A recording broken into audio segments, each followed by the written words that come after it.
everyone. Thank you so much for joining. So today we are answering the question, how often should you eat when you have PCOS?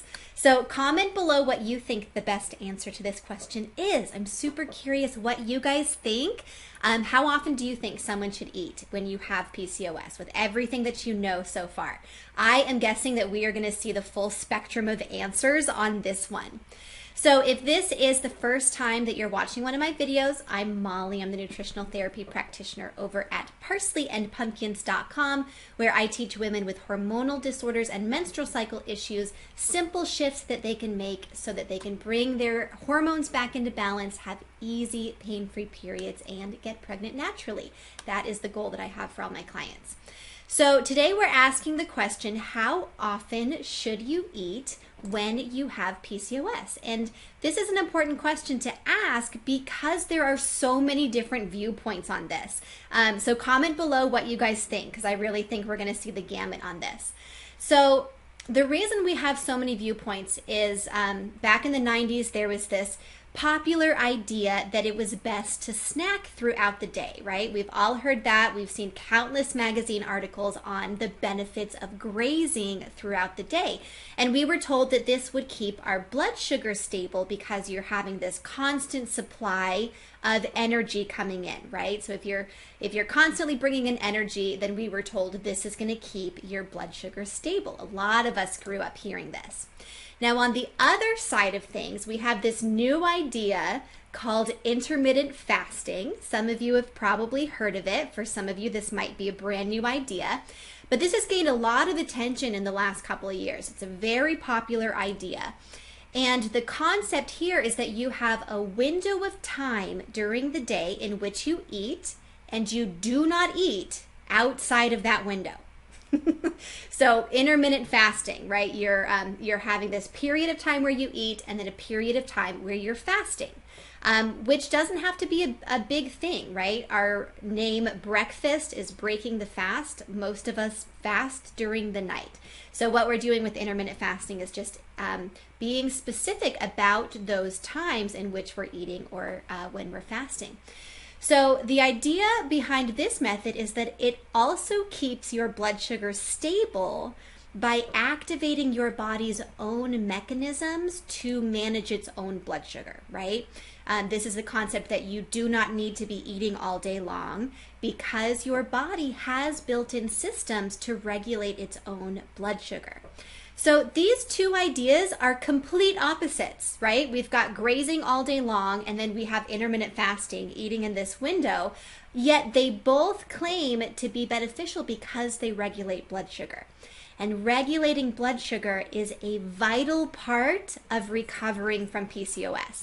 It's estimated that as much as 70%, if not more, of PCOS cases have a root cause in insulin resistance, which is basically carbohydrate intolerance from too much insulin in the blood and unmanaged blood sugar. So it just goes without saying, if you're wanting to heal your PCOS and you have insulin resistance, that part has to be managed. You've got to get your blood sugar under control. So to understand which method is going to be best for actually reversing PCOS, we need to take a look at the effect of both of these on your insulin levels. What is actually happening inside the body with both of these concepts. So if this is making sense to you so far, type yes into the comments below. Let me know that you are still with me. Okay. So I'm going to switch over to some slides because I think that this concept is easier to understand with pictures. At least that's how I understand, is with pictures. And so that's what I've set up for you. Okay, so important fact number one, your body secretes insulin every time you eat. Yes, it does produce more insulin when you're eating things like candy, pancakes, those sugary, refined carbohydrates. But it does produce a small amount of insulin even when you're eating something like collard greens and steak. Your body is still going to produce insulin. You produce insulin every single time you eat. An important fact number two, high levels of insulin in the blood for prolonged periods of time, right? So all day, every day, for years, leads directly to insulin resistance inside the cells. And important fact number 3, insulin resistance is the leading cause of PCOS, right? This is why most doctors throw metformin at PCOS cases, because it's a diabetes drug that reduces how much glucose your body makes and increases the insulin sensitivity in your muscle cells, right? So we're talking about insulin resistance, so we want insulin sensitivity. We want our cells to become more sensitive to the insulin. So that's really telling, in that most doctors, when they're working with someone with PCOS, will prescribe metformin. Metformin is a diabetes drug. A lot of women on it for PCOS don't actually know that that was the original formulation for it. And so if that's what you're on and that's helping you, that absolutely is a sign that working on your blood sugar is going to be key to actually reversing your PCOS. Okay, so let's take a look at grazing and intermittent fasting on what they actually do in the body. So let's look at the grazing method. So essentially, this is the concept that you just kind of eat all throughout the day, small meals, lots of snacking, so that you have this constant supply of food coming in, right? So you wake up in the morning and you have your breakfast. Your body produces insulin. And for most people, insulin or blood sugar levels, if you've ever taken your blood sugar levels at home, that should come back down about 1 to 2 hours after you eat. And so your insulin levels are going to kind of go along with this. So you eat your breakfast, your insulin levels raise, they might start to drop, but before they've gotten all the way back to normal, you have your mid-morning snack, right? So you eat your mid-morning snack, your body produces insulin. You have lunch, your body produces insulin. You have a mid-afternoon snack, your body produces insulin. You have dinner, your body produces insulin. You have dessert, your body produces insulin. And in this case, it's probably even more because we've got a picture of ice cream there. So we've got a super sugary dessert. For some of you, you'll have a before bedtime snack. Your body produces insulin. And for some of you, you might even be waking up in the middle of the night because your blood sugar is so unstable. Your body is dependent on this constant influx of food, of sugar. And so your body will wake you up in the middle of the night and you'll be hungry and you'll need to go get a midnight snack, right? That is a huge sign that blood sugar needs to be worked on. So throughout this whole thing, we've got this high level of insulin, and it never really has a chance to come all the way back down before we eat again, right? So the high levels of insulin for prolonged periods of time, not just the one day, but day after day after day. For many of us, this is the concept that we grew up with. We grew up being told we should graze, we should snack all day long. So this has been happening for years. Now you're developing insulin resistance. This leads directly to high testosterone in women. It's been shown in the scientific literature over and over again. High insulin levels directly correlate with high testosterone and those high androgens, the male sex hormones. That is the backbone of what PCOS really is. So now you're not ovulating, and if you're not ovulating, you're not producing progesterone, so your estrogen is unchecked. What that really means for you is you get the mood swings with PMS, you get irritable, you get exhausted before your period, you get acne, any other issues that you have like bloating, headaches, those are all going to get magnified right before your period. That's this really high estrogen that is unchecked because you're not producing the progesterone, because you're not ovulating, because, right, it just keeps going back. And it all comes back to the way in which you're eating. So if grazing obviously is not a great idea for insulin-resistant PCOS, let's take a look at what happens in your body with intermittent fasting. And is this going to be the answer? And if so, how does that actually work? Okay, so with intermittent fasting, essentially you designate a window of time during the day, and that's your eating window. And you eat in your eating window and not any other time. Pretty straightforward, but to a lot of us is like, what are you talking about? That's insane. Who would ever do that? Totally, totally get that. So let's take a look at what this really is doing in our body. And so some of you might have heard this as the 8-16 method. That's a really popular one. Essentially, your window of eating time is about 8 hours, and then your fasting window is 16 hours. So just to bring that back into what we're talking about. So essentially, you wake up in the morning, you've got low insulin levels because you haven't eaten yet. You have an early lunch, your body produces insulin. There's a gap of time in which your insulin is able to drop. Your blood sugar levels go back to normal. Then you have dinner, your body produces insulin, and your blood sugar levels go back to normal. And then your insulin levels stay at this lower rate all throughout the rest of the day. And so what's happening is in between meals, you're allowing your body to use its own built-in mechanisms to convert your stored glucose, your proteins, your stored fat into energy, right? So your insulin levels are going to be much lower because you're allowing your body to manage it yourself, right? Insulin is a hormone. How crazy is that? Most of us don't even realize insulin is actually a hormone. So you're allowing your body to manage its own hunger hormones rather than having to respond to the constant influx of food that you're feeding it, right? Your body has to respond to that.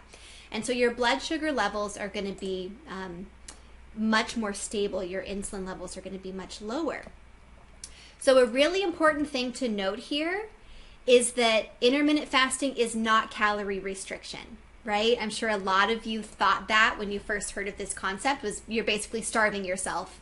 This is so not that. If you are doing calorie restriction with intermittent fasting, you're not going to get the results that you're hoping for. You're really not. We've tried the calorie restriction, right? Like for how many years? For how many decades now have we been trying calorie restriction? We know that it doesn't work. You will lose some weight in the first couple of months, but you will gain it back plus some a few months later. So how this is really working is that you have the same calories, right? So your body is not feeling starved. It's not feeling restrictive. It's not feeling like it needs to hold on to every little calorie because there's a deficit. And what you're doing is just being specific about when you're eating so that your body has time to bring blood sugar levels back down, right? So you're still eating the same amount of calories as you would otherwise, and you're still eating a nutrient-dense diet, right? Like that's where we're getting all of the vitamins, the minerals, those essential fats that your body needs to make healthy hormones in the first place. And so we need to still be doing this nutrient-dense diet, right? As much of the benefits as you can get from intermittent fasting for blood sugar, it's not going to work if you're still just eating junky food, right? We've got to have both of those components mixed in. So if this sounds pretty intense to you, my favorite recommendation is something in between, right? Do what your great grandmother would have recommended and eat 3 square meals a day with no snacking. It seems so simplistic, and really it seems so not sexy and not exciting. And so most of us don't do it. We're looking for this big fancy thing that we can do to help us manage our blood sugar, when really if we just got back to this basic concept, 3 square meals a day, no snacking in between, we would feel so much better. For so many of my clients, just getting them to this point, just transitioning to 3 square meals with no snacking, significantly improves their blood sugar symptoms. They have more energy during the day. They don't get hangry. There's a lot of like memes and funny jokes about being hangry, but really that is a sign that your body needs help.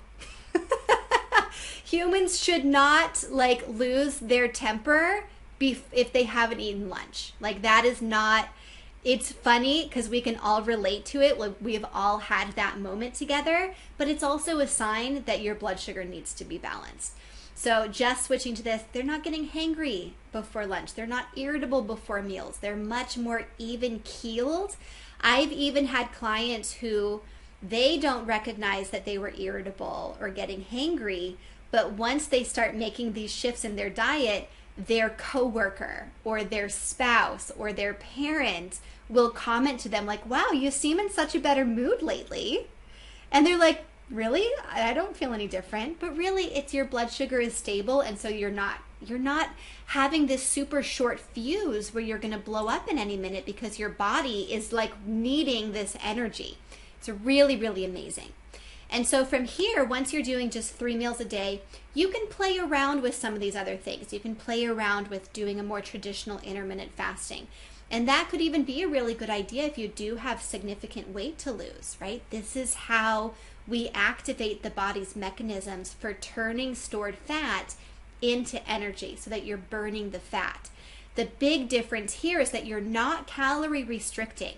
So your body is still receiving this abundance of energy, and so it's able to freely let go of what's in storage because it trusts that you are still eating. You are still going to bring in calories, so it doesn't have to hoard the storage anymore. You see the difference? You see how different that is from your body's viewpoint versus this concept of just calorie restriction that we've all tried and has not worked. It's not working.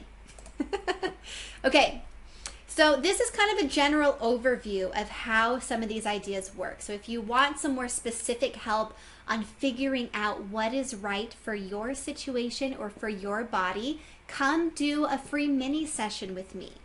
It's basically like a mini health assessment. So you'll sign up for a time and date that we can talk. I'll send you a questionnaire beforehand with a bunch of questions about kind of signs and symptoms, like how does your body feel? How often do these things happen? And we can go over that on our call.